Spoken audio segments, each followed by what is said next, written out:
ঢাকাবাসী কেমন আছেন? আলহামদুলিল্লাহ। ঢাকাবাসীর তো সামনে বিপদ, ভালো থাকেন কিভাবে? বিশ্বাস হচ্ছে না? ঢাকাবাসীর সামনে বিপদ। আমার আগে কেউ বলেছিল যে ঢাকা হচ্ছে the city of Akhiruzzaman, Dhaka যে শেষ জামানার শহর, এটা কি আমার আগে কারো মুখে শুনেছেন? আচ্ছা, তো যখন আমরা ল্যান্ড করি ঢাকায়, তখন একটা পরিচিত দৃশ্য দেখা যায়। এই দৃশ্য বাংলাদেশের অন্য কোনো জায়গায় দেখা যায় না। সেটা হলো বাক্সে বাক্সে বন্দি জীবন। উঁচু উঁচু কিছু ইমারত দেখা যায়, ইট কাঠ পাথরের কিছু ইমারত, ছোট ছোট বাক্সের মতো, আকাশ থেকে বাক্সের মতো লাগে দেখতে। তো এই যে বাক্সে বাক্সে বন্দি জীবন, এই দৃশ্যটা ঢাকাতে আসলে দেখা যায়। দেখুন, যখন আমরা ল্যান্ড করি তখন কি দেখি? দেখি হাইলি কনস্ট্রাক্টেড বিল্ডিংস। ঢাকায় আমরা দেখি হাইলি কনস্ট্রাক্টেড বিল্ডিংস। আজকে থেকে 200 বছর আগে এমন দৃশ্য কেউ দেখেছে কি না আমার জানা নাই। তবে একটা হাদিস থেকে আমি আলোচনা শুরু করি, তাহলে বুঝতে পারবেন। নবী সাল্লাল্লাহু আলাইহি ওয়াসাল্লাম মসজিদে বসে আছেন, মসজিদের মধ্যে, নববীর মধ্যে, এবং হাদিসটা তার ইন্তেকালের অল্প কিছুদিন আগের হাদিস। এটা প্রারম্ভিক সময়ের হাদিস নয়, শেষের দিকের হাদিস। কোরআনের যেমন শানে নজুল আছে, হাদিসেরও কিন্তু শানে নজুল আছে। ঠিক আছে? কোরআনের যেমন শানে নজুল আছে, এক একটা আয়াত এক একটা প্রেক্ষাপট এসেছে, নাজিল হয়েছে, ঠিক একইভাবে হাদিসেরও কিন্তু শানে নজুল আছে। নবী সাল্লাল্লাহু আলাইহি ওয়াসাল্লামের জীবনের শেষের দিকের হাদিস এটা। তিনি মসজিদে বসে আছেন, একজন ব্যক্তি মসজিদে প্রবেশ করলেন, শুভ্র সাদা কাপড় পরিহিত, ধবধবে সাদা, অতি উত্তম কাপড়, পরিচ্ছন্ন, প্রবেশ করলেন এবং রাসূল সাল্লাল্লাহু আলাইহি ওয়াসাল্লামের হাঁটুর সাথে হাঁটু লাগিয়ে বসলেন। ঠিক আমরা যেমন আত্তাহিয়াতু পড়ার সময় যেভাবে বসি নামাজে, এভাবে। আমার কথা কি বুঝতে পারছেন? আচ্ছা, এবার নবী সাল্লাল্লাহু আলাইহি ওয়াসাল্লামকে তিনি ব্যাক টু ব্যাক 4টা প্রশ্ন করছেন। এক নম্বর বলছেন, ইয়া মুহাম্মদ, হে মুহাম্মদ সাল্লাল্লাহু আলাইহি ওয়াসাল্লাম, আখবিরনি আনিল ইসলাম, আমাকে ইসলাম সম্পর্কে বলুন। নবীজি বললেন, ইসলাম হচ্ছে কালিমা, আল্লাহ এক সাক্ষ্য দেয়া, নবী মুহাম্মদ সাল্লাল্লাহু আলাইহি ওয়াসাল্লামকে সর্বশেষ রাসূল সাক্ষ্য দেয়া, সালাত কায়েম করা, যাকাত দেয়া, রমাদান মাসে সওম রাখা এবং সামর্থ্য হলে হজ করা, এই হলো ইসলাম। তিনি বললেন, সাদাকতা, আপনি সত্য বলেছেন। ওমর রাদিয়াল্লাহু আনহু বলছেন, ফাআজিবনা লাহু ইয়াসআলুহু ওয়া ইউসাদ্দিকুহু, আমরা তার প্রশ্ন শুনে অবাক হয়ে গেলাম। সে নিজেই প্রশ্ন করছে, নিজেই আবার সত্যায়ন করছে। যে প্রশ্ন করছে সে তো জানার জন্য প্রশ্ন করছে। ছাত্র যদি ওস্তাদের কাছে প্রশ্ন করে যে ওস্তাদ এটা কি, ওস্তাদ বলে এটা এই, তখন সেই ছাত্র যদি বলে যে আপনি সত্য বলেছেন, তার মানে এই ছাত্র আগে থেকে উত্তরটা জানতো, তাই নয় কি? তার মানে এই প্রশ্ন করে আগে থেকেই জানে যে উত্তরটা কি হবে। তো দ্বিতীয় প্রশ্ন করছেন তিনি, বলছেন, আখবিরনি আনিল ঈমান, ঈমান কি, আমাকে ঈমান সম্পর্কে বলুন। নবী সাল্লাল্লাহু আলাইহি ওয়াসাল্লাম বলছেন, ঈমান হচ্ছে 6টা বিষয় বিশ্বাস করা। তুমিনা বিল্লাহ, আল্লাহ বিশ্বাস করবে, ওয়া মালাইকাতিহি, তার ফেরেশতা মণ্ডলীর প্রতি, ওয়া কুতুবিহি, তার সমস্ত আসমানি কিতাবের প্রতি, ওয়া রুসুলিহি, তার সমস্ত রাসূলগণের প্রতি, ওয়াল ইয়াউমিল আখির, পরকালের প্রতি, ওয়াল কদরি খায়রি ওয়া শাররি, তাকদীরের ভালো মন্দের প্রতি। এই 6টা পিলারে বিশ্বাস করলে আপনি মুমিন হলেন। প্রশ্নকারী বলছে, সাদাকতা, আপনি সত্য বলেছেন। আবারও তৃতীয় প্রশ্ন করছেন, আখবিরনি আনিল ইহসান, হে মুহাম্মদ সাল্লাল্লাহু আলাইহি ওয়াসাল্লাম, আমাকে ইহসান সম্পর্কে বলুন। ইহসান কি জিনিস? নবী সাল্লাল্লাহু আলাইহি ওয়াসাল্লাম বলছেন, ইহসান হচ্ছে আনতা আবুদাল্লাহা কাআন্নাকা তারাহ, তুমি এমনভাবে আল্লাহর ইবাদত করবে যেন তুমি আল্লাহকে দেখতে পাচ্ছ। ওয়া ইল্লাম তাকুন তারাহু ফাইন্নাহু ইয়ারাক, যদি তুমি আল্লাহকে দেখতে না পারো, জেনে রাখবে আল্লাহ ঠিকই তোমাকে দেখছেন। এই আল্লাহ কনসিয়াসনেসের নাম হচ্ছে ইহসান। কি নাম? ইহসান। ইসলামের ভিত্তি পেলাম 5টা, ইমানের কয়টা পেলাম? 6টা, আর ইহসানের ব্যাখ্যা কি পেলাম? আল্লাহ কনসিয়াসনেস, মানে আল্লাহকে হাজির নাজির জেনে ইবাদত করা। কেউ যদি আল্লাহকে হাজির নাজির জেনে ইবাদত করে, সে কিন্তু পাপ করতে পারবে না, তার নামাজে মনোযোগ কিন্তু ডানে বামে যাবে না ইনশাআল্লাহ। তো তিনি বললেন, সত্য বলেছেন আপনি। এবার চতুর্থ প্রশ্ন করছেন তিনি, যে আখবিরনি আনিস সাআ, আমাকে কিয়ামত সম্পর্কে বলুন, কিয়ামত কবে হবে? তখন নবী সাল্লাল্লাহু আলাইহি ওয়াসাল্লাম বলছেন, মাল মাসউলু আনহা বিআ'লামা মিনাস সাইল, এ বিষয়ে প্রশ্নকারীর চেয়ে উত্তরদাতার জ্ঞান বেশি নয়। এই বিষয়ে প্রশ্নকারীর চাইতে উত্তরদাতার জ্ঞান বেশি নয়, মানে কেউই জানে না কিয়ামত এক্স্যাক্টলি কবে হবে। তখন প্রশ্নকারী থেমে যাচ্ছেন না, প্রশ্নকারী আবার প্রশ্ন করছেন, ৫ নম্বর প্রশ্ন, যে ফাখবিরনি আন আমারাতিহা, তাহলে আমাকে কিছু আলামত বলেন কিয়ামতে কিছু আলামত বলেন। নবী সাল্লাল্লাহু আলাইহি সাল্লাম অনেক আলামত বলতে পারতেন কিন্তু, এবং তিনি বলেছেন, ও সারা জীবনে তিনি অসংখ্য আলামত বলেছেন। এবং আলামতগুলোকে দুই ভাগে ভাগ করা যায়, এগুলো বড় এবং কিছুগুলো হচ্ছে ছোট। যদিও বা সবগুলোই আলামত, তবে এটা হচ্ছে ফিকহের বিষয়, উসুলের বিষয়ের মধ্যে আমরা নিয়ে আসতে পারি যে বড় ছোট ভাগ করা যাচ্ছে, আলেম ওলামারা ভাগ করছেন। যাই হোক, 10টা বড় বড় আলামতের কথা বলা হয়েছে। এই 10টা না আসা পর্যন্ত কিয়ামত হবে না। নবী ঈসা ইবনে মারইয়ামের আগমন, ইয়াজুজ আর মাজুজ, দাব্বাতুল আরদ, জমিন থেকে প্রাণী বের হবে, ইয়েমেনের আগুন, 3টা বড় বড় ভূমিকম্প, পশ্চিম দিক থেকে সূর্যোদয়, এরকম 10টা আলামত বলা হয়েছে। এগুলো না হওয়া পর্যন্ত কিয়ামত হবে না। এগুলো এখনো হয়নি, এগুলোর কোনোটাই এখনো আসেনি। এগুলো বাদ দিয়ে যেগুলো আলামত সুগরা আমরা বলছি, ছোট ছোট, এগুলোর ম্যাক্সিমাম প্রায় 99% আমরা এখন দেখতে পারি। তবে দেখার জন্য চোখ লাগবে, আর চোখ বলতে শুধু বাইরের চোখকে বোঝাচ্ছি না, হৃদয়ের কলবের কি লাগবে? চোখ লাগবে। আমি আপনার কলবের চোখ দিয়ে আপনাকে শহরটাকে চেনাচ্ছি। আপনার এই হাদিসে নবী সাল্লাল্লাহু আলাইহি সাল্লাম অনেকগুলো আলামত না বলে মাত্র 2টো আলামত বলেছেন। কয়টা? মাত্র 2টো। আমি বলছি জীবনের শেষের দিকের হাদিস, শেষ সময় তো আমরা বেশি নসিহত করতে যাবো, তাই না? মনে করেন আপনার পিতা মৃত্যুশয্যায়, আল্লাহ না করুক, এখন তিনি আপনাকে ওসিয়ত করছেন যে বাবা এইটা করবা, এইটা করবা না, মায়ের যত্ন নিও, বোনদের যত্ন নিও, ইত্যাদি ইত্যাদি। তখন তার ওসিয়তগুলোকে আপনি কত গুরুত্বের সাথে গ্রহণ করবেন, এবং সেই সময় যত ইম্পর্টেন্ট কথা থাকবে সেগুলোই তো মানুষ বলবে, তাই নয় কি? সবচেয়ে ইম্পর্টেন্ট কথাগুলোই মানুষ বলবে। তো নবী সাল্লাল্লাহু আলাইহি ওয়াসাল্লাম এদিকে এসে মাত্র 2টো সাইনের কথা বলছেন। তার মধ্যে একটা হচ্ছে, ভালো করে শোনেন, তার মধ্যে একটা হচ্ছে আনতালিদাল আমাতু রাব্বাতুহা। যখন তুমি দেখবে, প্রশ্নকারীকে বলছে, যখন তুমি দেখবে যে দাসী তার মনিবকে জন্ম দিচ্ছে, দাসী তার মনিবকে জন্ম দিচ্ছে, মানে দাসী কিভাবে মনিবকে জন্ম দিতে পারে? দাসী কি মনিবকে জন্ম দিতে পারে? উত্তর, এখানে 3টা ব্যাখ্যা হতে পারে। কয়টা ব্যাখ্যা? 3টা। এছাড়াও আরো ব্যাখ্যা হতে পারে, হয়তো আল্লাহ পাক সেটা আমাদের জেহেনে হয়তো এখনো দেন নাই, হয়তো এমন কেউ আসবে পরবর্তী জেনারেশন, তারা হয়তো আরো ব্যাখ্যা করতে পারবে। তবে 3টা ব্যাখ্যা এখন পাওয়া যায়। 1 নাম্বার, দাসী তার মনিবকে জন্ম দিবে অর্থ হচ্ছে পিতা মাতার সাথে দাস দাসীর মতো আচরণ করা হবে। এবং এটাও কিন্তু কিয়ামতের আগের একটা বড় নিদর্শন যে পিতা মাতার সাথে দাস দাসীর মতো আচরণ করা হবে। এবং যেটা এখন হচ্ছে, আমরা দেখছি পিতা মাতার অধিকার তারা পাচ্ছে না, সন্তানদের হাতে নির্যাতনের শিকার হচ্ছে, বৃদ্ধাশ্রমে থাকতে হচ্ছে। সারা জীবন যে সন্তানকে বড় করলো, আজকে সেই সন্তান তার ওই যে কাফনের টাকা পর্যন্ত দিতে যাচ্ছে না, মারা গেছে লাশটা পর্যন্ত নিতে আসে না, এমন হচ্ছে না? এবং বস্তুবাদী শহরগুলোতে তো এটা বেশি। আর আমাদের শহরটা বস্তুবাদী না? আমাদের শহরে মানুষ বস্তুবাদী না? মানুষ বস্তুবাদী, কেউ অন্যের দিকে তাকানোর সময় নাই। এটা বোঝার জন্য আপনাকে ফ্লাইওভার উঠতে হবে। ফ্লাইওভার উঠে দাঁড়িয়ে থাকেন, দেখেন মানুষ ছুটছে নিজের চরকায় তেল দেওয়ার জন্য, কারো দিকে তাকানোর সময় নাই। এই সকাল থেকে শুরু হয়, রাত একদম 3টা 4টা পর্যন্ত এটা চলছে, সারাদিন 24/7। উদ্দেশ্য কি? দুনিয়া। অল্প কিছু মানুষের বাইরে আছে যাদের উদ্দেশ্য আখেরাত, বেশিরভাগের উদ্দেশ্য কি? দুনিয়া। বাড়ি গাড়ি টাকা জমি জমা স্ট্যাটাস, দ্যাটস অল। মানে মানুষের এই কনসেপ্টটাকে বলা হয় মেটেরিয়ালিজম। কি বলে? মেটেরিয়ালিজম মানে বস্তুবাদিতা। কি বলে? কথা বলেন। বস্তুবাদিতা। মুমিনের চিন্তা থাকে পরকাল কেন্দ্রিক, যে কাজে পরকালের স্বার্থ আছে আমি সেই কাজ করব, যেই কাজে পরকালের স্বার্থ নয় আমি করব না, এটা মুমিনের চিন্তা। আর কাফের মুশরিক বেদিন ফাসেক মুনাফিকদের চিন্তা হচ্ছে যেখানে দুনিয়ার স্বার্থ ওখানে থাকবো, দুনিয়ার স্বার্থ নাই থাকবো না। এই যে দুনিয়ার স্বার্থে মানুষের সারাটা জীবন ক্ষয় করে দেয়া, এর নাম বস্তুবাদিতা, মেটেরিয়ালিজম বলে এটাকে। যাই হোক, আমাদের শহরের বেশিরভাগ মানুষ কি বস্তুবাদী না? এখন সবাই দেখবেন, আমি বুঝাচ্ছি, আমি যতটা পারছি সহজ করার চেষ্টা করছি। ম্যাক্সিমাম আমাদের শহরের মানুষ এখন বস্তুবাদী। সবার চিন্তা একটাই, দুনিয়া দুনিয়া আর দুনিয়া।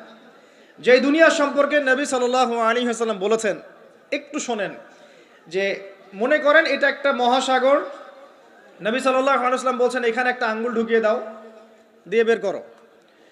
এই আঙ্গুলে যতটুকু পানি আছে এটা দুনিয়া, আর এই পুরো মহাসাগরে যত পানি আছে এটা পরকাল।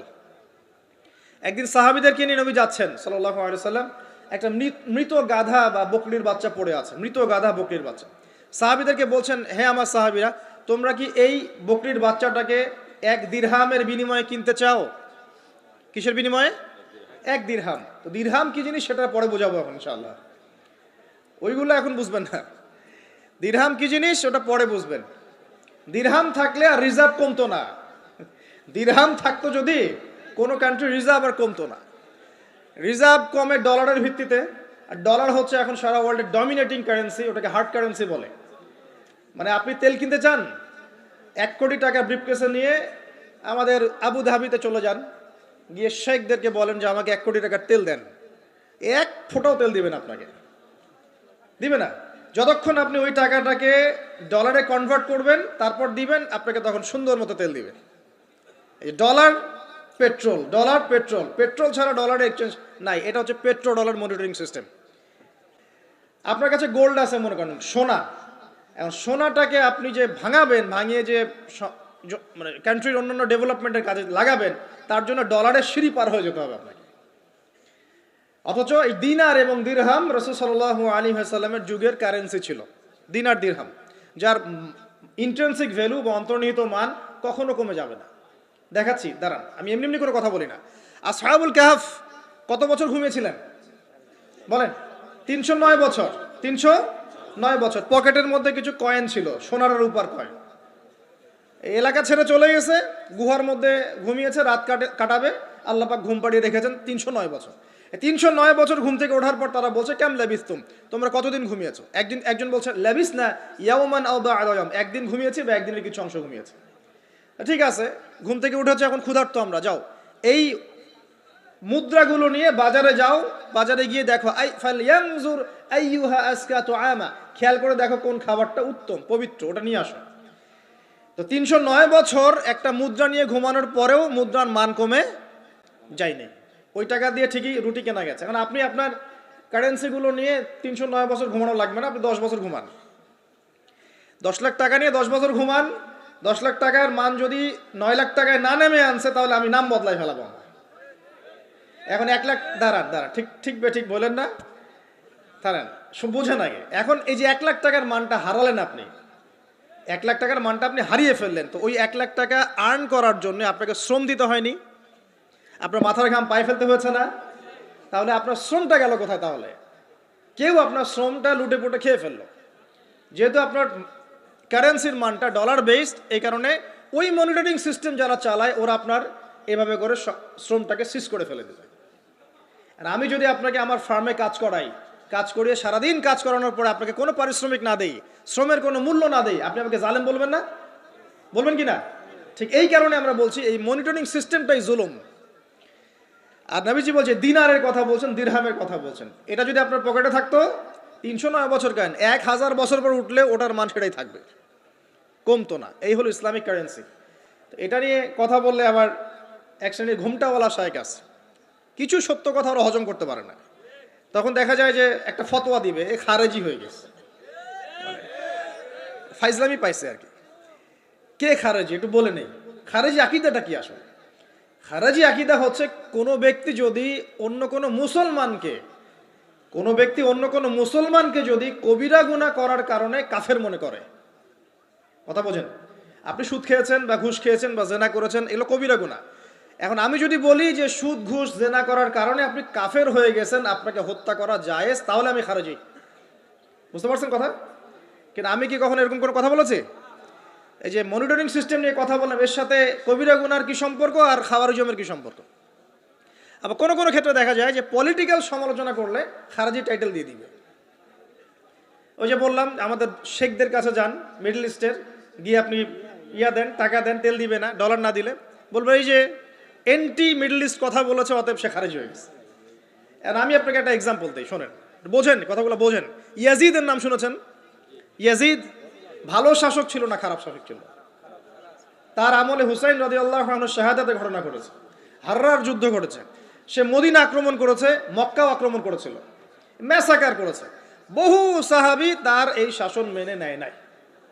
তার মধ্যে একজন হচ্ছে আব্দুল্লাহ বিন জুবাইর রাদিয়াল্লাহু আনহু, জুবাইর ইবনে আওয়াম রাদিয়াল্লাহু আনহু ছেলে। তার অনুসারী অনেক সাহাবী ছিলেন। আর আমাকে বলেন, ইয়াজিদ যখন মক্কা মদিনা আক্রমণ করছিল, ইয়াজিদ যখন মক্কা মদিনা আক্রমণ করছিল বা তার সেনাবাহিনীরা যখন ইমাম হুসাইনকে কারবালার প্রান্তরে শাহাদত দিচ্ছে বা আক্রমণ করছে তার সপরিবারে, এখন যে সাহাবীরা তার বিরুদ্ধে একটু অবস্থান নিয়েছে, এই সবগুলো সাহাবী কি কাফের হয়ে গেছে, তাগুত হয়ে গেছে আর খারাজি হয়ে গেছিল নাকি? তারা কি ইয়াজিদের অন্যায়ের প্রতিবাদ করার কারণে খারাজি হয়ে গেছিল নাকি? তো পলিটিক্যাল সমালোচনার সাথে খাওয়ারিজমের কোনো সম্পর্ক নেই। কিন্তু এরা এটাকে একটা সুকৌশলে মুসলিম উম্মার যুবকদের মধ্য থেকে সত্য কথা বলার মানসিকতাকে কেড়ে নিয়েছে। সত্যকে উপস্থাপন করার মানসিকতাকে দমিয়ে দেওয়ার জন্য একটা খারেজি ফতোয়া শুরু করে দিয়েছে। এখন যেখানে সেখানে যা ইচ্ছা বলবেন খারেজি ফতোয়া দিয়ে দেবে। সুবহানাল্লাহ। যাই হোক, ওদিকে যাচ্ছি না, আমি মূল জায়গায় আসি। দেখুন, আমরা রাসূলের হাদিস থেকে জানছি দুনিয়ার মূল্য এতটুকু। তুমি কি এই বকরির বাচ্চাটাকে 1 দিরহামের বিনিময়ে কিনবা? সাহাবীরা বলছেন 1 দিরহাম কেন ইয়া রাসূলুল্লাহ সাল্লাল্লাহু আলাইহি ওয়াসাল্লাম, বিনা মূল্যেও যদি আপনি আমাকে এটা দেন বা আমাকে এটা দেয়া হয়, আমি এটা কিনবো না। বিনামূল্যেও যদি আমাকে এই মৃত বা এই পচা গলা এই গাধার বাচ্চা বকরির বাচ্চাকে দেয়া হয়, আমি কিনবো না। নবী সাল্লাল্লাহু আলাইহি ওয়াসাল্লাম বলছেন এটাই হচ্ছে দুনিয়া। আল্লাহ পাকের কাছে দুনিয়ার মূল্য এই বকরির বাচ্চার চাইতেও কম।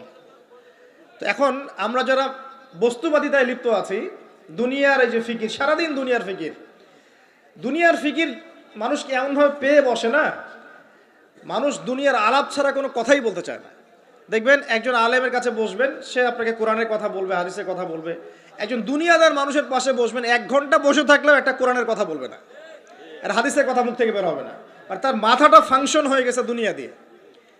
ঠিক আছে, সে যদি ড্রাইভার হয় সারাদিন গাড়ির পেঁচাল পারবে, গাড়ি এটা, গাড়ি ওইটা এমন, গাড়ি ওইটা এমন। সে যদি ইকোনমিক সেক্টরের মানুষের বলবে এই যে ব্যবসা এমন, এই ব্যবসা এমন, ওই ব্যবসা এমন।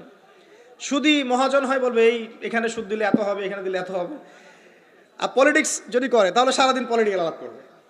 দুনিয়ার সেক্টরে যারা পটু আর কি, দুনিয়ার ফাংশনটা মাথায় এমনভাবে ইনস্টল করা থাকে যে এটা ছাড়া অন্য কোনো কথা তার মুখ থেকে বের হবে না। নবী সাল্লাল্লাহু আলাইহি ওয়াসাল্লাম দুনিয়াকে এত তুচ্ছ করেছেন।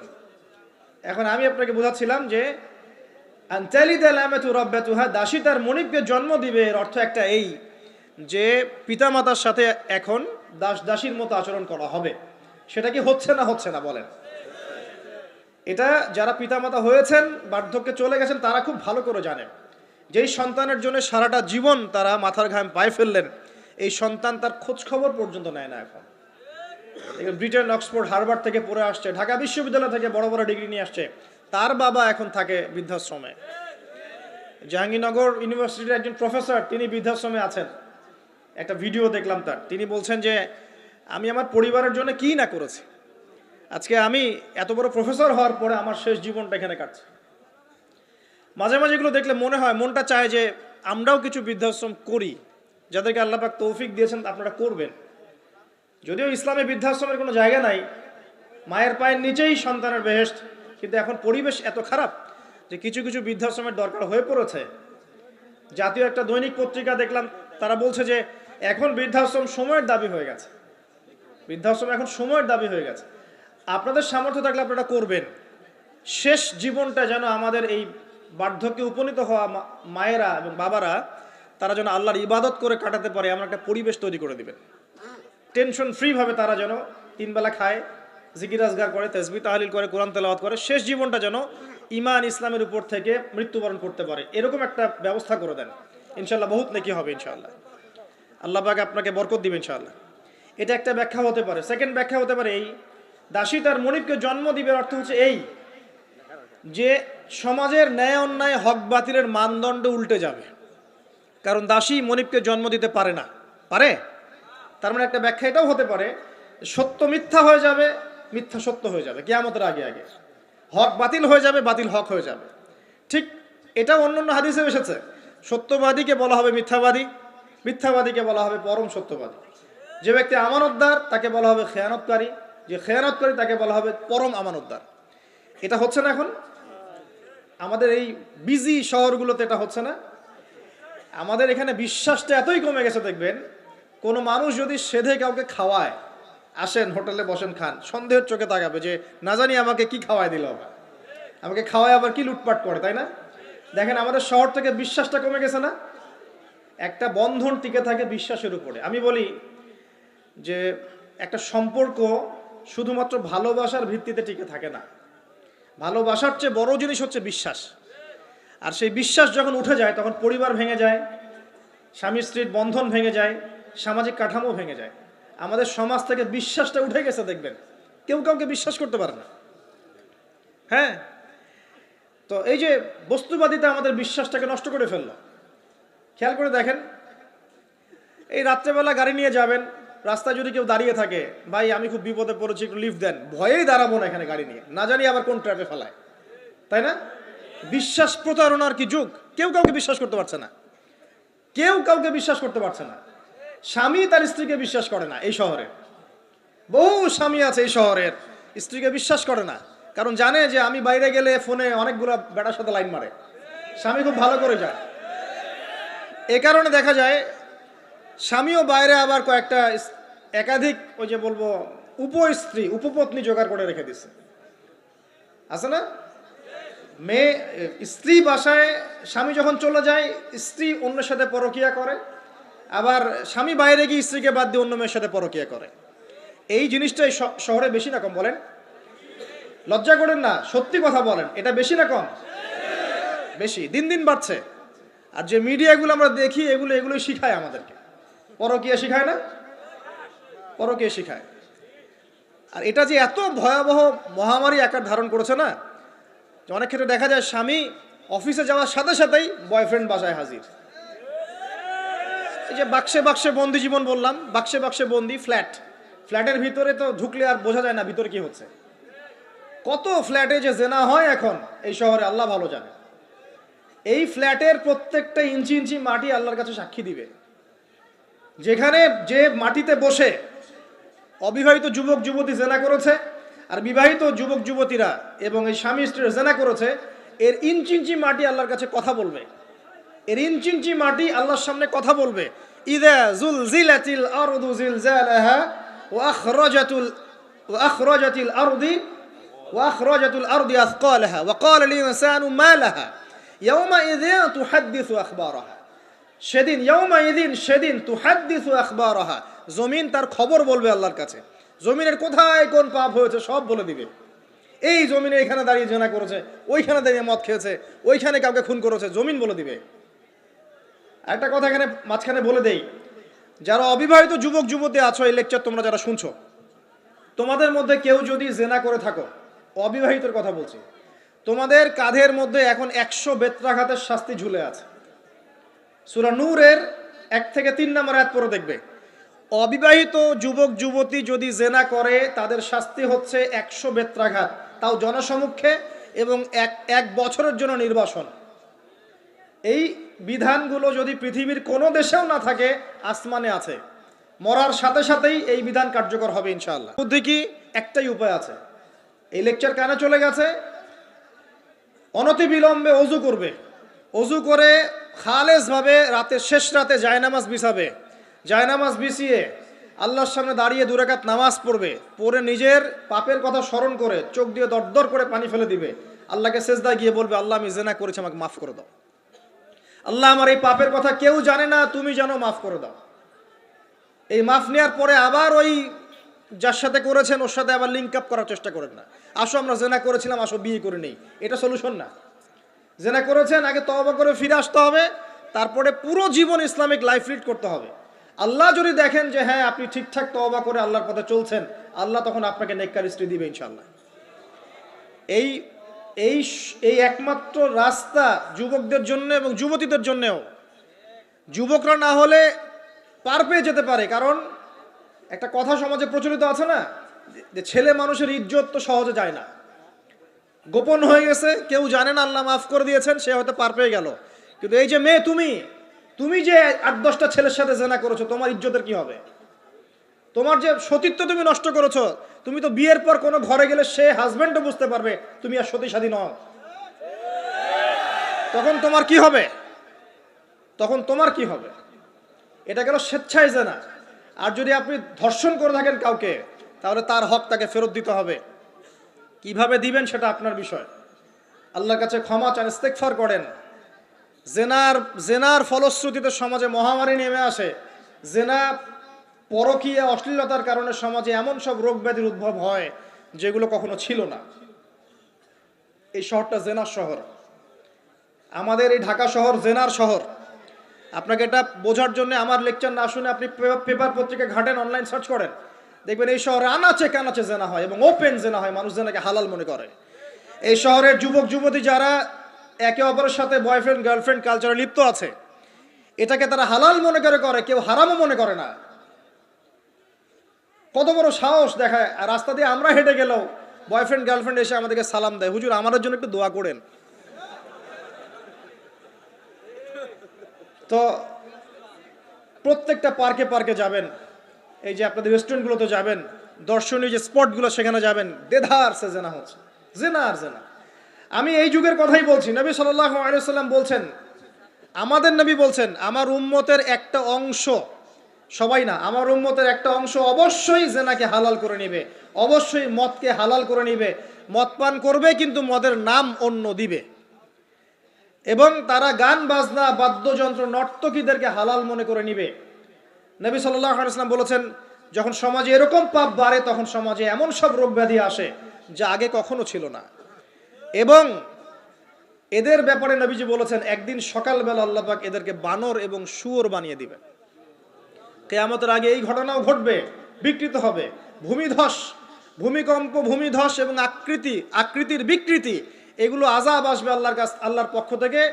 এই জেনা, এই ব্যভিচার, এই পরকীয়া, নোংরামি, অশ্লীলতার কারণে ঘরে ঘরে এগুলা বয়ফ্রেন্ড গার্লফ্রেন্ড কালচার। কেউ মনে করে না যে এগুলা হারাম, কেউ মনে করে না যে আমার এই যে সহপাঠী আমার গায়রে মাহরাম। এই গায়রে মাহরাম শব্দটাই নাই।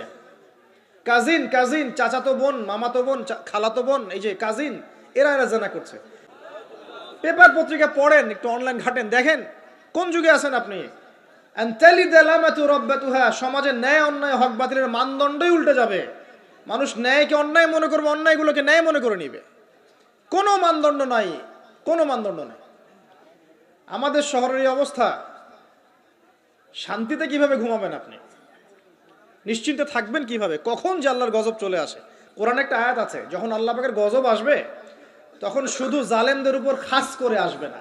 আলেমদেরকে জিজ্ঞাসা করেন, আলেম ওলামাদেরকে জিজ্ঞাসা করেন, যখন আল্লাহর গজব আসবে জালেমদের উপরে শুধু খাস ভাবে আসবে না, সবার উপরে আসবে। তা আমি খুব ভালো মানুষ, ওয়াজ করছি, নসিহত করছি, পার পেয়ে যাবো এমন ভাবার সুযোগই নাই। আপনাকে আপনার সাধ্য মতো অন্যায়ের প্রতিবাদ করার চেষ্টা করতে হবে। লা তা'মুরুন্না বিল মা'রুফ, নবীজি বলছেন, অবশ্যই তোমরা সৎ কাজের আদেশ করো। ওয়ালা তানহাউন্না আনিল মুনকার, অবশ্যই অসৎ কাজে নিষেধ করো। আও লা ইউশিকান্নাল্লাহু আন ইয়াবআসা আলাইকুম ইকাবাম মিন, অন্যথায় আমি আশঙ্কা করি তোমাদের উপর আল্লাহর পক্ষ থেকে বিশাল গজব আসবে। সুম্মা তাদউনাহু, এরপর তোমরা সবাই আল্লাহর কাছে দোয়া করবে, আল্লাহ গজব সরিয়ে দাও। লা ইউস্তাজাবু দুআকুম, তোমাদের দোয়া কবুল করা হবে না। নবী সাল্লাল্লাহু আলাইহি ওয়াসাল্লাম বলেন, মান রাআ মিনকুম মুনকারান, তোমাদের মধ্যে যে কেউ হুএভার হি ইজ, যে কেউ যদি কোনো মুনকার, নোংরা গর্হিত কোনো কাজ দেখে, তাহলে যেন ফাল ইউগাইয়ির বিয়াদিহি, তার সামর্থ্য থাকলে হাত দিয়ে যেন ঠেকায়। সামর্থ্য থাকলে হাত দিয়ে যেন ঠেকায়। যাদেরকে আল্লাহ পাক হাত দিয়ে ঠেকানোর ক্ষমতা দিয়েছেন তাদেরকে আল্লাহ জিজ্ঞাসাবাদ করবেন, কেন ঠেকালে না তুমি? জেনার লাইসেন্স দিলে কেন? মদের লাইসেন্স দিচ্ছ কেন? ঠেকালে না কেন তুমি? অন্যায় কাজকে ঠেকালে না কেন? যদি তুমি না পারো, আইল্লাম ইয়াস্তাতি, যদি সে না পারে, তাহলে ফাল ইউগাইয়ির বিলিসানি, তাহলে যেন মুখ দিয়ে সেটা প্রতিবাদ করে। এই যে মুখ দিয়ে প্রতিবাদ করার ক্ষমতা আলেম ওলামার আছে, যাদের হাতের ক্ষমতা নেই, মুখের ক্ষমতা আছে। সেটাও যদি না পারো, আইল্লাম ইয়াস্তাতি, সেটাতেও যদি সে সক্ষম না হয়, ফাবিকলবিহি, তাহলে যেন অন্তর দিয়ে ঘৃণাটা পর্যন্ত করে। ওয়াবিযালিকা আদওয়াফুল ঈমান, এটা হচ্ছে ঈমানের সবচেয়ে নিকৃষ্ট একটা অবস্থা, সর্বনিম্ন অবস্থা। এর নিচে ঈমানের কোনো অবস্থাই নাই। তার মানে অন্যায় দেখে আমাদের যাদের মনে কোনো ফিলিংসই কাজ করছে না, তার মানে আমাদের ঈমান নাই আসলে। সহজ কথা, ঈমানের সেই তেজ নাই আমাদের মধ্যে। আসুন, একটা ব্যাখ্যা এটাও হতে পারে, সমাজে ন্যায় অন্যায় হক বাতিলের মানদণ্ড উল্টে যাবে। একটা জায়গায় যাচ্ছি, তার আগে একটা কথা বলতে ভুলে গিয়েছিলাম। এখন বিবাহিত যারা আছে, এই যে দেবর আর ভাবি, এই যে শালি আর দুলা ভাই, মধুর সম্পর্ক না এগুলা? দাঁড়াও, এগুলো মধুর সম্পর্ক। দেখা যায় সুবহানাল্লাহ, এই যে আমার এখানে ফোন আছে না, আমাদের আমাদের অফিসিয়াল পেজ আছে, অফিসিয়াল পেজে যত প্রশ্ন আসে দেখি ম্যাক্সিমাম জেনা কেন্দ্রিক, ব্যভিচার কেন্দ্রিক, পরকীয়া কেন্দ্রিক। একজন প্রশ্ন করেছে যে দুলা ভাইয়ের চরিত্র এত খারাপ ছিল, আর ওই মেয়ের বয়স তখন কম ছিল, 13 বছর বয়স। 13 বছর বয়সের মেয়ের দিকে সে চোখ দিয়েছে। যাকে বিয়ে করেছে তার সাথে তো সম্পর্ক আছেই, যাকে বিয়ে করেছে ওর সাথে তো সম্পর্ক আছেই। তারপরে আপনার শালির সাথে সম্পর্ক। এখন শালির সাথে তার 2 বছর ধরে সম্পর্ক করার পর সেগুলোর ভিডিও ধারণ করেছে, ধারণ করে তাকে ব্ল্যাকমেইল করছে যে যদি আমার সাথে খারাপ কাজে সে রাজি না হয় তাহলে এই ভিডিওগুলো ভাইরাল করে ফেলবো। এই যে অনলাইনের যুগ, এখন তো মানুষ নিশ্চিন্তে মানুষ যে একটা প্রাইভেট লাইফ লিড করবে সেটাও করতে পারে না। প্রাইভেট লাইফের সব কিছু রেকর্ডেড হয়ে যায় এখন, হয় না? তো এটা একটা ফিতনা, মহা ফিতনা। এখন সে রেকর্ড করেছে, এইভাবে ব্ল্যাকমেইল করে এই শালীর সতীত্ব নষ্ট করলো। 1 বছর 2 বছর না, 3 বছর ধরে। এখন এই মেয়ে প্রশ্ন করছে পেজের মধ্যে যে এখন তার মানসিক অবস্থা এতই খারাপ, সে জিজ্ঞাসা করছে আমি যদি আত্মহত্যা করি তাহলে আমার পাপ হবে কিনা। এই মেয়েটা যদি আপনার বোন হতো কি করতেন আপনি? আল্লাহ না করুক এই মেয়ে যদি কারো মেয়ে হতো তাহলে কি করতেন আপনি? আপনার কাছের কেউ হলে আপনি কি করতেন? এখানে ওই শাস্তিটা না বলে সামনে যেতে পারছি না। শোনেন, যারা বিবাহিত ব্যক্তি হওয়ার পরেও পরকীয়া করেছেন, বিবাহ করার পরেও পরকীয়ার পাপে লিপ্ত ছিলেন বা এখনো আছেন, জেনে হোক না জেনে হোক করেছেন, অথবা এটা জেনে করেছেন যেটা একটা খারাপ কাজ তারপরেও করেছেন, রাসূলুল্লাহ সাল্লাল্লাহু আলাইহি ওয়াসাল্লামের হাদিস এবং আল্লাহ পাকের কালাম অনুযায়ী তাদের শাস্তি হচ্ছে কোমর পর্যন্ত মাটিতে পুঁতে ফেলে পাথর নিক্ষেপ করে রজম করে হত্যা করা। ইসলামিক যদি কোনো রাষ্ট্র থাকতো বা এটা যদি হতো, ওমর রাদিয়াল্লাহু আনহুর যুগ হতো, তাহলে এই শাস্তির বাইরে আপনি চলতে পারতেন না যদি এটা প্রমাণ হতো। এই শাস্তি যদি দুনিয়াতে কার্যকর নাও হয়, আপনি যদি তওবা না করে মারা যান তাহলে কিয়ামতের মাঠে এই শাস্তি আপনি ভোগ করবেন। খুব মজা লাগছে পরকীয়া করতে। সকালে একটার সাথে, দুপুরে একটার সাথে, আজকে একজনের সাথে রাত কাটান, কালকে আরেকজনের সাথে রাত কাটান, খুব মজা পাচ্ছেন। রাত্রেবেলা মদ খান আর হোটেলে রাত কাটান, সকালবেলা আবার অফিসে যান।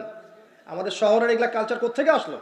এই শহরকে পবিত্র করবে কে এবং এই শহরের আসল রূপগুলো স্পষ্ট করবে কারা?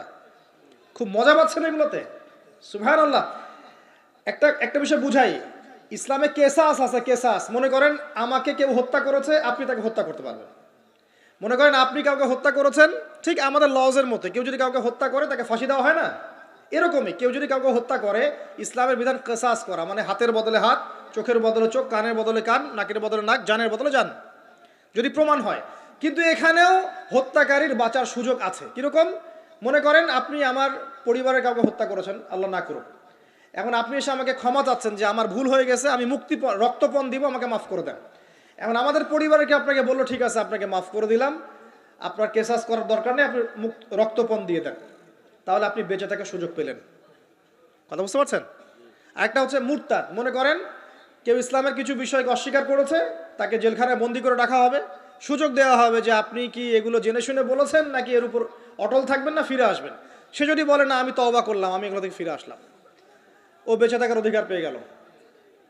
কিন্তু বিবাহিত ব্যক্তি যারা ব্যভিচার করেছে, বিবাহিত ছেলে বা মেয়ে ব্যভিচার করেছে, তওবা করে যদি ফিরেও আসে, রজমের শাস্তি থেকে বাঁচার কোনো সুযোগ নাই। বুঝাতে পারছি না? একজন মহিলার কথা বলি তারা বুঝতে পারবেন। এটা একজন মহিলা সাহাবীর ক্ষেত্রেও হয়েছে, একজন পুরুষ সাহাবীর ক্ষেত্রেও হয়েছে। আচ্ছা, পুরুষ সাহাবীর কথা বাদ দিয়ে মহিলা সাহাবীর কথাটা বলি।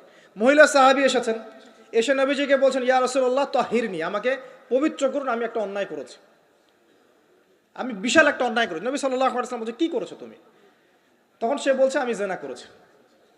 নবী সাল্লাল্লাহু আলাইহি ওয়াসাল্লাম বলছেন বাসায় যাও, বাসায় গিয়ে আল্লাহর কাছে তওবা করো, আল্লাহ পাক মাফ করে দিবেন। নবীজি এটাকে হাইড করতে চাচ্ছেন, কারণ কি যখন আপনি কেস আদালতে নিয়ে যাবেন তখন তো উপায় নাই, আপনাকে তো বিচার করতেই হবে। তুমি বাসায় ফিরে যাও, তওবা করো, আল্লাহ মাফ করে দিবেন।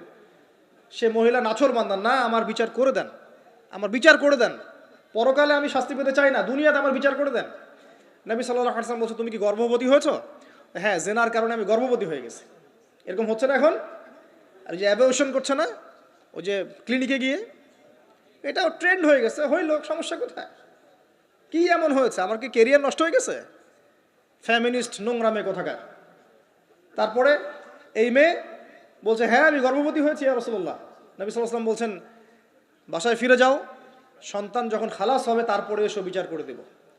9 থেকে 10 মাস সে এই সন্তানকে গর্ভে ধরলো। ধরার পরে সন্তান যখন খালাস হয়ে গেল, সে নবীর কাছে এসে সন্তান কোলে নিয়ে নবজাতক, ইয়া রাসূলুল্লাহ সাল্লাল্লাহু আলাইহি ওয়াসাল্লাম দরুদ পড়বেন, আমাকে পবিত্র করে দিন, আমার সন্তান হয়ে গেছে এখন। নবী সাল্লাল্লাহু আলাইহি ওয়াসাল্লাম বলছেন সন্তান কি দুধ খাচ্ছে? হ্যাঁ দুধ খাচ্ছে। তাহলে তুমি তাকে দুধ পান করাও। কত বছর দুধ পান করাতে হয়? 2 বছর। 2 বছর দুধ পান করাও, দুধ পান করা শেষ হবে তারপরে এসে তোমার বিচার করে দিব। এবার 2 বছর দুধ পান করানোর পর এই মহিলা এসেছে, সন্তানের হাতে একটা রুটি। নবীজিকে বলছেন ইয়া রাসূলুল্লাহ সাল্লাল্লাহু আলাইহি সাল্লাম, আমার সন্তান এখন রুটি খেতে পারে, আমার সন্তান এখন রুটি খেতে পারে, আমার বিচার করে দিন। তখন নবী সাল্লাল্লাহু আলাইহি সাল্লাম বলছেন সাহাবীরা, তোমাদের মধ্যে কেউ কি আছো এই সন্তানের দায়িত্ব নিবে? একজন আনসার সাহাবী বলছেন আমি দায়িত্ব নিব। তখন এই আনসার সাহাবীর কোলে নবী সাল্লাল্লাহু আলাইহি ওয়াসাল্লাম এই বাচ্চাকে তুলে দিলেন। তুলে দেওয়ার পর খালিদ বিন ওয়ালিদ রাদিয়াল্লাহু আনহু অন্যান্য সাহাবীদেরকে বললেন যাও এই মহিলাকে নিয়ে যাও, কোমর পর্যন্ত গেড়ে দিয়ে রজম করে হত্যা করো। এবার এই মহিলাকে নিয়ে যাওয়া হচ্ছে, একটা কথা বানিয়ে বলছি না, এই আপনার আলেম ওলামা যারা আছেন জিজ্ঞাসা করবেন কওমি মাদ্রাসার। এই মহিলাকে নিয়ে যাওয়া হচ্ছে, মহিলাকে পাথর নিক্ষেপ করা হচ্ছে। পাথর নিক্ষেপ করার মধ্যে খালিদ বিন ওয়ালিদ রাদিয়াল্লাহু আনহুর পাথরও ছিল। খালিদ বিন ওয়ালিদ রাদিয়াল্লাহু আনহু নাম শুনেছেন না? বীর সাহাবী, তিনি পাথর নিক্ষেপ করেছেন একটা। এই পাথরের আঘাতে ওই মহিলার কোন একটা জায়গায় লেগেছে, গায়ের লেগে রক্ত বের হয়ে গেছে। রক্তের ছিটাটা তার গায়ের এই যে কাপড় এসে পড়েছে। কাপড় এসে পড়ার সাথে সাথে খালিদ বিন ওয়ালিদ রাদিয়াল্লাহু আনহু বলছেন ছি ছি ছি ছি ছি, আমার গায়ের মধ্যে এরকম নোংরা ব্যভিচারী মহিলার একটা রক্ত পড়লো কিভাবে? এরকম একটা তাচ্ছিল্যের কথা বলেছেন। তখন নবী সাল্লাল্লাহু আলাইহি ওয়াসাল্লাম বলছেন হে খালিদ তুমি থামো, হে খালিদ তুমি চুপ করো। তুমি জানো এই মহিলা এই 2 বছরে 3 বছরে এত তওবা করেছে আল্লাহর কাছে, এই সমস্ত তওবা যদি মদিনাবাসীর মধ্যে বন্টন করে দেওয়া হয় তবুও কম হয়ে যাবে। আর আমি এখন দেখছি এই মহিলা জান্নাতে সাঁতার কাটছে। আমি বুঝাতে পারছি না আপনাকে প্রিয় বোন, প্রিয় ভাই, যারা বিবাহিত হয়ে ব্যভিচার করছেন, জিনা করছেন, তিনি তওবা করেছিলেন, তওবা করেছেন, আল্লাহ পাক মাফও করে দিয়েছেন, জান্নাতে চলে গেছেন, কিন্তু পৃথিবীতে তার শাস্তি কায়েম করা হয়েছে। বিবাহিত ব্যক্তি ব্যভিচার করে ফেললে তার পৃথিবীতে বেঁচে থাকার অধিকার সে হারিয়ে ফেলে। আর এই পাপটাকে আমাদের সমাজে এত সহজ বানিয়ে দেওয়া হয়েছে, যে যার সাথে ইচ্ছা পরকীয়া করতে পারে। মেয়েও করছে, ভাবিও করছে, শালিও করে, দুলাভাইও করে, সবাই আমরা পরকীয়া করতে যাচ্ছি। পরকীয়ার সয়লাভ বন্ধ করতে হবে, পরিবারে পর্দা কায়েম করতে হবে, অপসংস্কৃতি ঠেকিয়ে দেন, এগুলা চ্যানেলগুলো বন্ধ করে ফেলেন বাসা থেকে। ইসলামিক সমাজ কায়েম না করতে পারলে আমাদের মা বোনরা সব নষ্ট হয়ে যাবে দিন দিন। আর পরিবারের ইজ্জত যখন চলে যায়, কোনো কিছুর বিনিময়টাকে ফিরে পাওয়া যাবে না। কেন পরকীয়া করতে গিয়েছেন? আল্লাহ, আপনার যদি এতই চাহিদা থাকে আরেকটা বিয়ে করেন না কেন? বিয়ে করতে সাহস কুলায় না নাকি? বিয়ে করলে যে স্ত্রীকে নিয়ে সূর্যের আলোতে ঘুরতে হয়, ওই জন্য ইঁদুরের মতো রাতের বেলা অন্ধকারে আপনি থাকতে চান, সিংহের মতো সকালবেলা সূর্যের আলোকে স্নান করতে পারেন না। কথা বুঝতে পারেন না? বিয়ে করলে স্ত্রীকে নিয়ে পুরুষের মতো, সুপুরুষের মতো সূর্যের আলোকে আপনি হাঁটবেন রাস্তায়, কাউকে ভয় করবেন? আপনার মতো কোনো ভয় কাজ করবে না। আর এখন আপনি ইঁদুরের মতো রাতের অন্ধকারে রাত কাটান অন্য মেয়ের ঘরে গিয়ে। এই শহরের এই মহামারীগুলো বন্ধ করতে হবে। আমি এই শহরের একজন শুভাকাঙ্ক্ষী বাসিন্দা, আমি এখানকার। আমি আমার চোখ দিয়ে যা দেখছি এটা দেখার পর চুপ থাকতে পারি না। আমরা সব জায়গায় জানা দেখছি, আর মাদক দ্রব্য দেখছি, আর পরকীয়া দেখছি। পর্নোগ্রাফির তো শেষ নাই, প্রত্যেকের ফোনে ফোনে পর্নোগ্রাফি, এভরিবডি। পর্নোগ্রাফি আর মাদক আর ব্যভিচার, জেনা, ফ্রি মিক্সিং অবাধে আমাদের শহরে। বস্তুবাদী তো আছেই। তো এটাকে আখিরুজ্জামানের শহর বলবো নাকি আউয়ালুজ্জামানের শহর বলবো নাকি? শুধু এই শহরের সমস্যা এটা নয়, প্রত্যেক বড় বড় শহরেই সমস্যা। ইভেন এগুলো এখন গ্রামে পর্যন্ত চলে গেছে, এগুলো গ্রামেও চলে গেছে, গ্রামে আরো বেশি আছে। দেখবেন শহরের ছেলেরা তো জিন্স আর টি শার্ট পরা মেয়েদেরকে দেখে অভ্যস্ত না, এরা না একটু কন্ট্রোল করতে পারে। আর যখন একটা গ্রামের ছেলে পর্নোগ্রাফি দেখবে, সে তো আর নিজেকে কন্ট্রোল করতে পারে না। বুঝতে পারছেন না? আমাদের শপিং মলগুলোতে গেলে আমরা দেখি টি শার্ট আর গেঞ্জি পরা মেয়ে ঘুরছে, তাই না? এটা দেখতে দেখতে অভ্যস্ত আমরা, এই জন্য আমরা কন্ট্রোল করতে পারি কিছুটা হলেও, তাই না ছেলেরা? কিন্তু গ্রামের ছেলে মেয়ে যারা, তারা কিন্তু পর্ন দেখলে আর কন্ট্রোল করতে পারে না। দেখুন গ্রামে ধর্ষণ দিন দিন বাড়ছে, day by day, day by day. এই সমস্যাগুলো বড় বড় প্রত্যেক বিগ সিটিজ অ্যান্ড টাউনে এই সমস্যা, একই সমস্যা। এরা এমন একটা সভ্যতা যারা প্রত্যেকটা পাপকে গ্লোবালাইজেশন করে দিয়েছে। সুদ খেয়েছে, সারা বিশ্বে ছড়িয়ে দিয়েছে।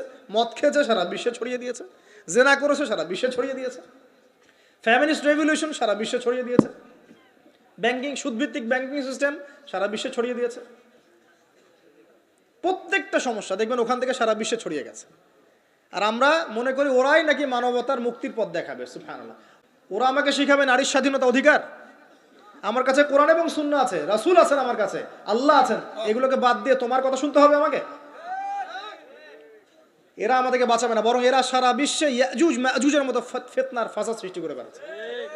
আসুন, একটা ব্যাখ্যায় অনেক কথা হয়ে গেল। আল্লাহর ওয়াস্তে যুবক যুবতী যারা আছো, লেকচার যদি কানে যাবে, আজকেই জেনা থেকে তওবা করতে হবে। জেনার ধার কাছে যাওয়া যাবে না। আর হালাল উপার্জনের সোর্স হয়ে গেছে, অবিবাহিত থাকার দরকার নাই, বিয়ে করে ফেলেন। বিয়ে আপনার জীবনটাকে সুশৃঙ্খলতা নিয়ে আসবে। আমি গার্ডিয়ানদেরকে রিকোয়েস্ট করবো যে বিয়েটাকে সহজ করে দেন, কঠিন জটিল করেন না, জেনা বাড়তে থাকবে। না হলে যে সন্তান, যে ছেলেটাকে মেয়েটাকে ছোট মনে করছেন না, ছোট নাই, সে অলরেডি 4-5 ঘাটের পানি খেয়ে আসছে দেখবেন। আপনারা পরিসংখ্যান দেখেন, বাংলাদেশের ইয়াং ইউথ জেনারেশন যারা আছে, এদের মধ্যে ম্যাক্সিমামই বিবাহ বহির্ভূত সম্পর্ক স্বাদ পেয়ে গেছে অলরেডি। স্কুল কলেজ পাশ করেনি এখন পর্যন্ত সম্পর্ক করে বসে আছে। আর ছোট ছোট মেয়েগুলোকে ছোট মনে হয়, বদের হাড্ডি সবগুলো। সব জায়গায় দেখবেন এরা বেশি বদের হাড্ডি। কেন বলছি জানেন? এরা ছেলেদেরকে সিডিউস করে, ভালো মেয়ে কোথায় খুঁজে পাবেন এখন? খুব রেয়ার, খুব ডিফিকাল্ট, খুবই ডিফিকাল্ট। এমনকি আর ভিতরে কথা বলতে গেলাম না, আমার ফ্যামিলির, আমাদের স্ত্রীরা তো মাদ্রাসায় পড়েছে, বলে নাই? ভিতরে কথা বলতে গেলাম না, মাদ্রাসায় পড়া মেয়ে কেমন করে এগুলা কাজ করতে পারে? অতএব বিয়েটাকে সহজ করেন, জেনাটাকে বন্ধ করেন, পরকীয়া রাস্তা বন্ধ করেন।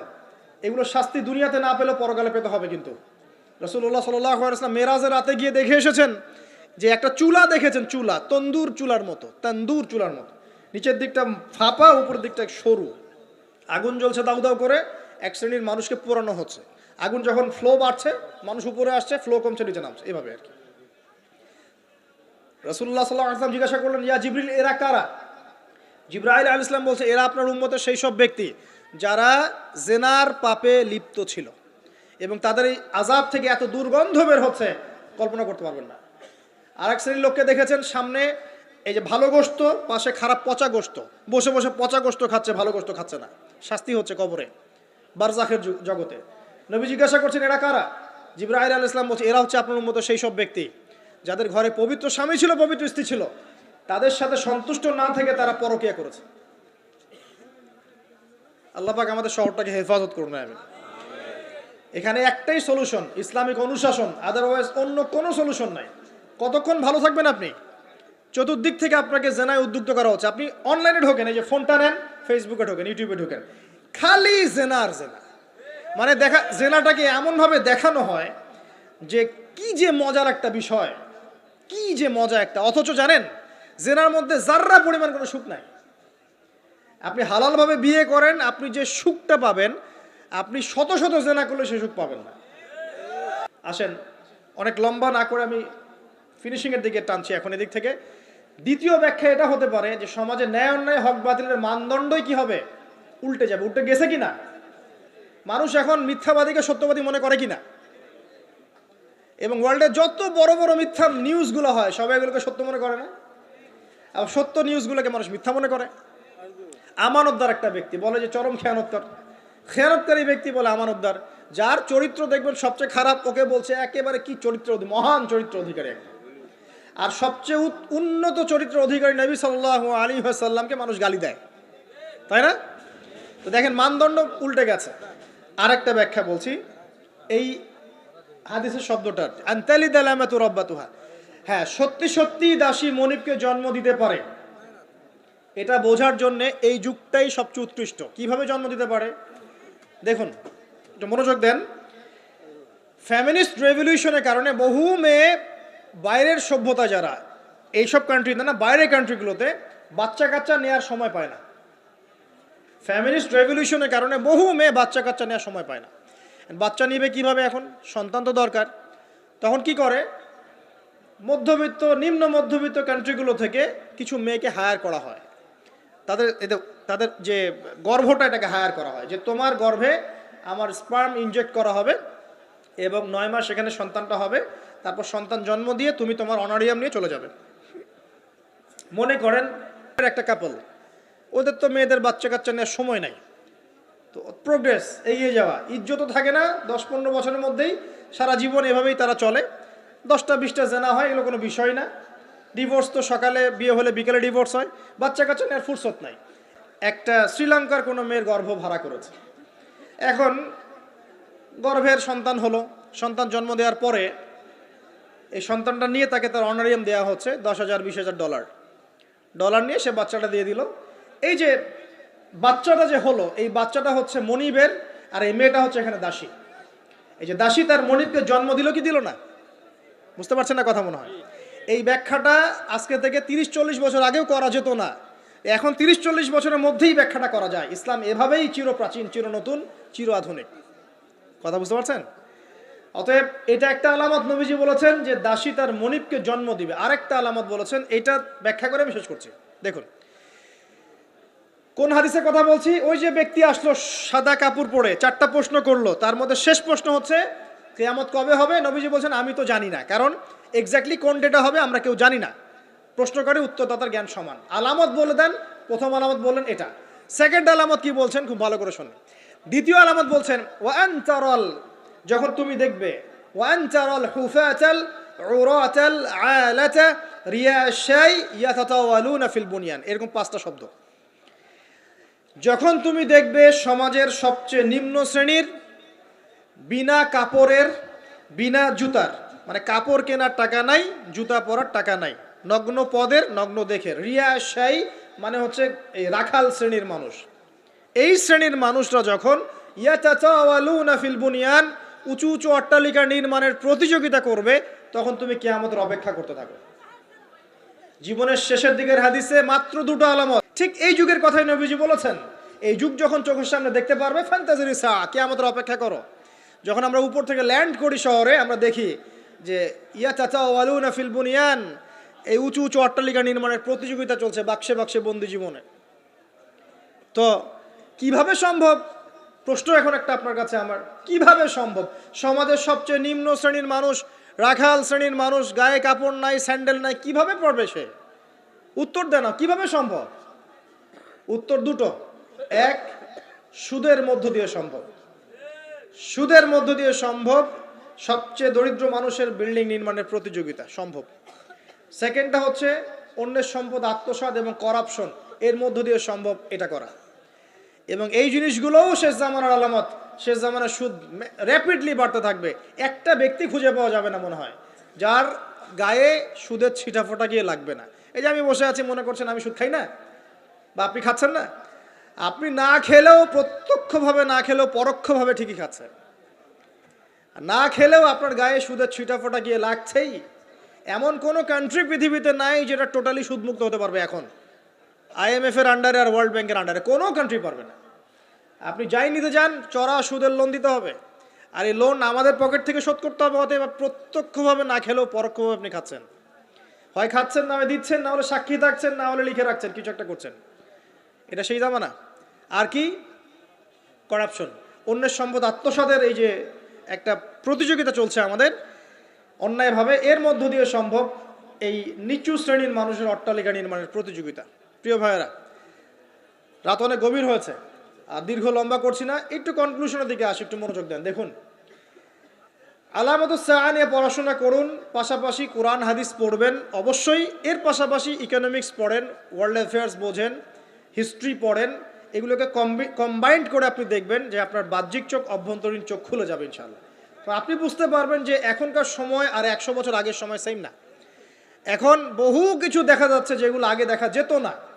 আর আমরা আমাদের শহরটাকে যদি বাঁচাতে চাই, তাহলে আমাদের এই জেনার মহামারী থেকে বের হতে হবে, মাদকের মহামারী থেকে বের হতে হবে, সুদের মহামারী থেকে বের হতে হবে, অবিশ্বাস প্রতারণার এই যুগ থেকে বের হতে হবে, ব্যভিচারের যুগ থেকে বের হতে হবে। আমাদের পারিবারিক মূল্যবোধগুলো ঠিক করতে হবে, সবাইকে কোরআন সুন্নাহর জ্ঞানে জ্ঞানী হওয়ার চেষ্টা করতে হবে। বস্তুবাদিতা, দুনিয়ার মোহ থেকে আগে বের হতে হবে, দুনিয়ার মোহ থেকে বের হতে হবে। দুনিয়ার মোহটা থেকে বের হলেই সব ঠিক হয়ে যাবে ইনশাআল্লাহ। কবর, পরকাল, আখেরাত এগুলো চিন্তা ফিকির সবসময় থাকলেই বের হতে পারবেন ইনশাআল্লাহ। শিয়ানা ধার্মিক হওয়ার দরকার নাই। ধর্ম খুব ভালো বুঝি, দুনিয়াটা আগে বুঝি, ধর্ম পরে বুঝি, প্রয়োজন নাই। এটা শিয়ানা ধার্মিক। আগে দুনিয়ার স্বার্থ ঠিক বুঝবে, তারপর পরকাল। নো, আগে পরকাল বুঝবো, তারপর দুনিয়া। যে কাজে পরকালীন স্বার্থ নাই, আমি নাই। যে কাজে পরকালীন স্বার্থ আছে, আমরা আছি ইনশাআল্লাহ। প্রত্যেক মুসলিম যুবক যুবতী, তরুণ তরুণী এবং আমাদের শ্রদ্ধেয় বড়রা যারা আছেন, সকলের প্রতি একটা আমার প্রাণ ভরা একটা নসিহাত, যে আমাদের সবাইকে আগে জ্ঞান অর্জন করতে হবে, চর্চা বাড়াতে হবে, পাশাপাশি আধ্যাত্মিকত্ব অর্জন করতে হবে, এহসান দরকার, ইমানের আলো দরকার, ইসলামের পরিপূর্ণতা দরকার, আংশিক না, পরিপূর্ণ ইসলাম দরকার। উদখুলু ফিস সিলমি কাফা, পরিপূর্ণরূপে। নৈতিকতার অবক্ষয় হয়েছে, এটাকে ঠিক করতে হবে। আমাদের যুবক সমাজকে মাদকের মহামারী থেকে বের করতে হবে। ওদের জন্য রিজিকের সোর্সগুলো বাড়াতে হবে। উদ্যোক্তা হয়ে যান, পড়াশোনা করে উদ্যোক্তা হয়ে যান, ব্যবসা করেন, ব্যবসায় অগ্রগামী হন, প্রয়োজনে কৃষিভিত্তিক অর্থনীতিতে যান, উদ্যোক্তা হয়ে যান। উপার্জনের সোর্স হয়ে গেছে, বিয়ে করে ফেলেন। পারিবারিক আদর্শ ঠিক করেন। পরিবারে চাল ডাল নাই, পরিবারে পর্দা যেন থাকে। পরিবারে চাল ডাল নাই, পরিবারে পর্দা থাকতে হবে। পরিবারে খাবারের সংকট আছে, থাক, পরিবারে নামাজ থাকতে হবে, তালিম থাকবে, কোরআন থাকবে, সন্তানদেরকে ইসলামিকভাবে প্রতিপালন করতে হবে। শেষ জামানার আলামতগুলো যখন দেখা যাচ্ছে, এখন আর আয়েশ করে বসে থাকার কোনো সুযোগ নাই। সর্বপ্রথম নসিহাত, পড়াশোনা করুন, বস্তুবাদিতা থেকে বেরিয়ে আসুন, ম্যাটেরিয়ালিজম থেকে বেরিয়ে আসুন, পরকালের বান্দা হয়ে যান। পরকাল ঠিক আছে, তারপর দুনিয়া ঠিক করেন। অল্পতে সন্তুষ্ট থাকার চেষ্টা করেন। এত বেশি প্রয়োজন নয় আমাদের। দুনিয়ার জীবনে এসেছি একটা পানির মতো, হাতের মধ্যে লেগে থাকা পানি, আর পরকালটা পুরো মহাসমুদ্র। মৃত গাধার মতো দাম নয় আল্লাহর কাছে দুনিয়ার। অতএব এত বেশি ফোকাস করার দরকার নেই। যতটুকুতে আমাদের হয়ে যায় ব্যাস সন্তুষ্ট থাকেন। মা বোনদেরকে পর্দা রাখার চেষ্টা করেন। আপনার মেয়ের দিকে খেয়াল রাখেন, মেয়ের দিকে খেয়াল রাখেন। এই 8 বছর 9 বছর মেয়ে হয়ে গেছে, ওর দিকেও খেয়াল রাখতে হবে আপনাকে। ফ্রি মিক্সিং বন্ধ করেন। আপনার মেয়েকে পড়াতে চান, আপনি মেয়েদের স্কুলে দেন, মেয়েদের কলেজে দেন, মেয়েদের মাদ্রাসায় দেন। ফ্রি মিক্সিং আছে ওখানে দিয়েন না। আপনি চাকরি করতে যাচ্ছেন মেয়ে হয়ে, যেখানে মেয়েরা চাকরি করে সেখানে করেন। ছেলেদের সাথে ফ্রি মিক্সিংয়ে যায়েন না। যদি ইজ্জতের মূল্য থেকে থাকে তাহলে এগুলো করেন। আর না হলে ওই যে একটা স্বনামধন্য কলেজের নাম দেখলেন কয়েকদিন আগে, একটা সার্টিফিকেট অর্জন করার জন্যে যদি আপনাকে অন্যের বিছানায় রাত কাটাতে হয়, ওই সার্টিফিকেটের মুখে থুতু দিই আমরা। কোনো প্রয়োজন আছে? ইজ্জত বিক্রি করে সার্টিফিকেট অর্জন করতে হবে? আর তোমরা একটা চাকরি পাওয়ার জন্যে অন্যায়ভাবে অন্যদেরকে হল থেকে বহিষ্কার করছো, পিটাচ্ছ, হকি স্টিক দিয়ে মারছো, এর ফল কি তোমাকে পরকালে ভোগ করতে হবে না? একটা চাকরির জন্য তুমি তোমার গায়রতকে বিসর্জন দিয়ে দিলা, অনেস্টিকে বিসর্জন দিয়ে দিলা। রিজিকের মালিক কে? অতএব আল্লাহ রিজিক দিবে তোমাকে। অন্যায়ের সাথে আপোষ করে চাকরি পেতে যাও না। অন্যায় কাজ করে, অন্যায়ের পথে থেকে, অন্যায়ের পথে যারা আছে ওদেরকে সন্তুষ্ট করে চাকরির আশা করো না। ওই চাকরিতেও কোনো বরকত থাকবে না। নিজের যোগ্যতায় নিজের পরিচয় সৃষ্টি করো, নিজের পরিচয় নিজের যোগ্যতায় সৃষ্টি করো। ইনশাআল্লাহ আল্লাহ পাক তোমাকে বেহিসাব রিজিক দিবে ইনশাআল্লাহ। প্রিয় মুসলিম ভাই বোনেরা, আমরা এমন একটা যুগে বাস করছি, এই যুগটা আগের মতো নয়। পরিবারে ফিতনা দেখবেন, সমাজে ফিতনা দেখবেন, ধর্মে ফিতনা দেখবেন, সব জায়গায় ফিতনা দেখবেন। আপনাকে ফিতনাগুলো রিকগনাইজ করতে হবে, চিনতে হবে। চেনার জন্য জ্ঞান লাগবে, আল্লাহর নূর লাগবে, আমল বাড়াতে হবে, বেশি বেশি সুন্নাহ লাগবে, নবী সাল্লাল্লাহু আলাইহি ওয়াসাল্লামের সুন্নাহর উপর থাকতে হবে, পারিবারিক আদর্শ ঠিক করতে হবে, দাওয়াতের কাজ করতে হবে, আমর বিল মারুফ নাহি আনিল মুনকারের কাজ করতে হবে। এরপর ইনশাল্লাহ দেখবেন আস্তে আস্তে মুসলিমদের কমিউনিটির মধ্যে এই যত সমস্যা আছে ইনশাল্লাহ কেটে যাবে। আমরা জানি এই সমস্যাগুলো সাময়িক।